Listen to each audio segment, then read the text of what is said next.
Hi అండి, నమస్తే. ఈ వీడియోలో వచ్చేసరికి మనం ఈ బెట్ట వాతావరణాలకి వాతావరణం అంటే చల్లగా లేదండి. బెట్ట వాతావరణాలు కదా అన్నీ. నర్సరీలో ఉన్న మొక్క బెటర్‌గా ఉండిద్దా? నార్మల్‌లో ఉన్న మొక్క బెటర్‌గా ఉండిద్దా? ఏది కొనుక్కొని ఏసుకొని వెళ్తే మనకి బెట్ట వాతావరణం తట్టుకొని బతకగలుగుతుంది. ఫస్ట్ నర్సరీలో మొక్క ఎలా ఉండిద్ది? దాని బెనిఫిట్స్ ఏంటి? మైనస్ ఏంటి చూద్దాం. ఓకేనా? నర్సరీలో మొక్క ఏందంటే మనకి మెయిన్‌గా వచ్చేసరికి వేరు వ్యవస్థ బాగుండిద్దండి. అంటే కుచ్చు వేరు బాగా వచ్చిద్దనమాట నర్సరీలో. ఎందుకంటే కోకోపీట్ ఉండిద్ది కాబట్టి, మన మామూలు నేల కాదు కాబట్టి వేరు వ్యవస్థగా బాగా డెవలప్ అవుతుంది.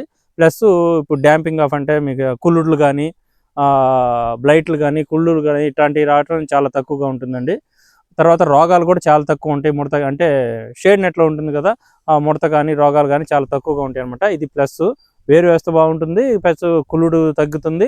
ప్లస్ ముడతలు గిడతలు చాలా తక్కువ ఉంటాయన్నమాట. నర్సరీ నుంచి మొక్క వేయంగాల్నే చాలా ఫాస్ట్‌గా అంటే పెరుగుదల ఫాస్ట్‌గా ఉంటుందండి. ఎందుకంటే నర్సరీలో దానికి మనకు కావాల్సినంత భూమిలో ఉన్నన్ని పోషకాలు కోకోపీట్‌లో ఉండవు కదా! సో, నర్సరీలోంచి రాంగాల్నే మన మెయిన్ ఫీల్డ్‌లో పడంగాల్నే అది కిందున్న మనం పెట్టిన బలం గానీ, ఇంతకు ముందు నుంచే పోషకాలు గానీ, ఇవన్నీ తీసుకొని తొందరగా పెరుగుదల బాగా ఫాస్ట్‌గా వస్తుందనమాట. నర్సరీలో మొక్క ఫాస్ట్‌గా పెరుగుతుంది వేయంగాల్నే. దీంట్లో మైనస్ ఏందయ్యా అంటే నర్సరీలో మొక్క బెట్ట వాతావరణంకి ఏసామంటే కింద కూలింగ్ లేకపోయినా పైన బాగా బెట్టుండి బాగా వడగాలి తగిలినా గానీ చావులు ఎక్కువగా ఉంటాయండి. ఎక్కువ చనిపోతా ఉంటాయన్నమాట. ఎందుకంటే ఆ బెట్టకి తట్టుకోవటం అంటే కొద్దిగా కూలింగ్ వాతావరణం ఉంటేనే అది ఎక్కువగా తట్టుకునిద్ది. బాగా బెట్ట వాతావరణం ఉంటే అది కొద్దిగా తట్టుకోలేదు. ఎందుకంటే సెన్సిటివ్‌గా పెరిగిన మొక్క కాబట్టి చనిపోయే లక్షణాలు ఎక్కువ ఉంటాయన్నమాట. సో, ఇదొకటి మైనస్ ఉండిద్ది. కొద్దిగా గమనించుకొని వేసుకోండి. బాగా బెట్టగున్నప్పుడు వేయటం ఆపటమే మంచిది నా ఉద్దేశం. మళ్ళీ మళ్ళీ పడి మొక్కలు తిరిగే కంటే కొద్దిగా వాతావరణం కూల్ అయిన తర్వాతే వేసుకోవడం మంచిదని నా ఉద్దేశం. మా అంటే దుక్కి తడిపి ఏయమన్నాను మన షార్ట్ వీడియోలో. దుక్కి తడిపి ఎన్ని సార్లు దుక్కి తడిపేసినా కానీ పైన వాతావరణం కూల్ అవ్వకపోతే పైన ఈ వడగాలికి మాడిపోతానే ఉంటుంది. కొంత చచ్చిపోతానే ఉంటుంది కాబట్టి కొద్దిగా కూల్ అయిన తర్వాత వేస్తే ఎక్కువ బతికే ఛాన్స్ ఉంది. ఇప్పుడు నా నార్మల్‌లో వేరు తెచ్చుకొని వేస్తే ఎలా ఉండిద్దని చూద్దాం. నార్మల్‌లో వేరు తెచ్చేటప్పుడు ఏందంటే తల్లి వేరు బాగా మన నేలలోకి వెళ్ళిపోవటం వల్ల పీకేటప్పుడు జాగ్రత్తగా పీకాలండి. తల్లి వేరు ఏదైనా కట్ అయితే కొద్దిగా చనిపోవటం కూడా ఉండిద్ది. నేను మెయిన్ ఫీల్డ్ వేసుకున్నప్పుడు. సో, పీకేటప్పుడు జాగ్రత్తగా పీకమండి. సైడ్ కుచ్చు వేర్లు కూడా ఉంటాయి కాబట్టి వేర్లు కట్ అవ్వకుండా జాగ్రత్తగా పీకమనండి. జాగ్రత్తగా పీకి వేసుకుంటే బానే ఉండిద్దండి. బెట్ట పరిస్థితులు కూడా అంటే బయట పెరిగింది మొక్క కాబట్టి బెట్ట పరిస్థితులు కూడా తట్టుకునిద్ది. కొద్దిగా ఎండలో ఏసినా కూడా నార్మల్‌లో నారైతే ఎండలో ఏసినా కూడా ఒక వారం రోజుల పాటు నీకు తట్టుకొని నిలబడటానికి దీనికి శక్తి ఉండిద్దనమాట. అన్నిటితో పోరాడింది కాబట్టి. ప్లస్ దీంట్లో మైనస్ ఏందంటే ఇది కొద్దిగా బయట వాతావరణం కాబట్టి ముడత, గిడత కొద్దిగా ఎక్కువ వచ్చే అవకాశం ఉండిద్ది.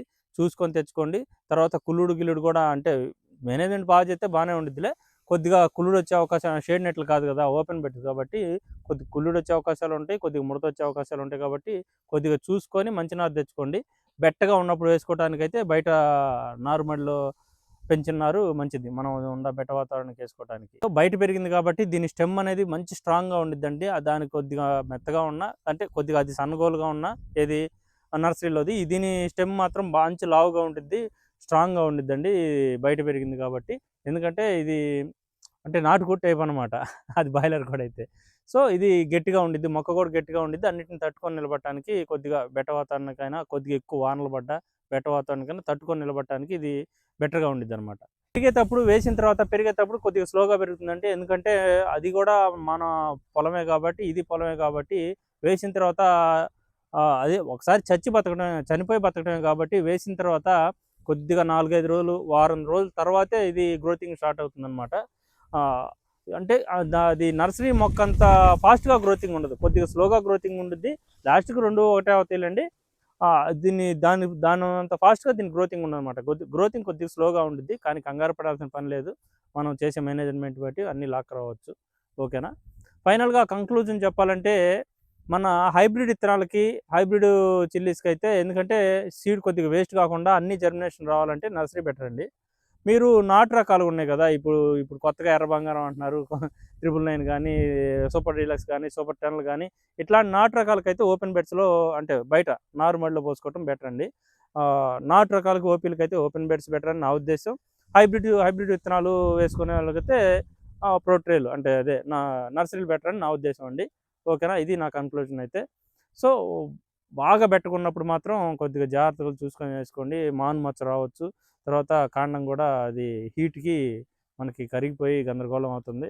సో, వేసిన పొలాలు చూస్తున్నాను అక్కడక్కడ. కొద్దిగా వాతావరణం చూసుకొని జాగ్రత్తగా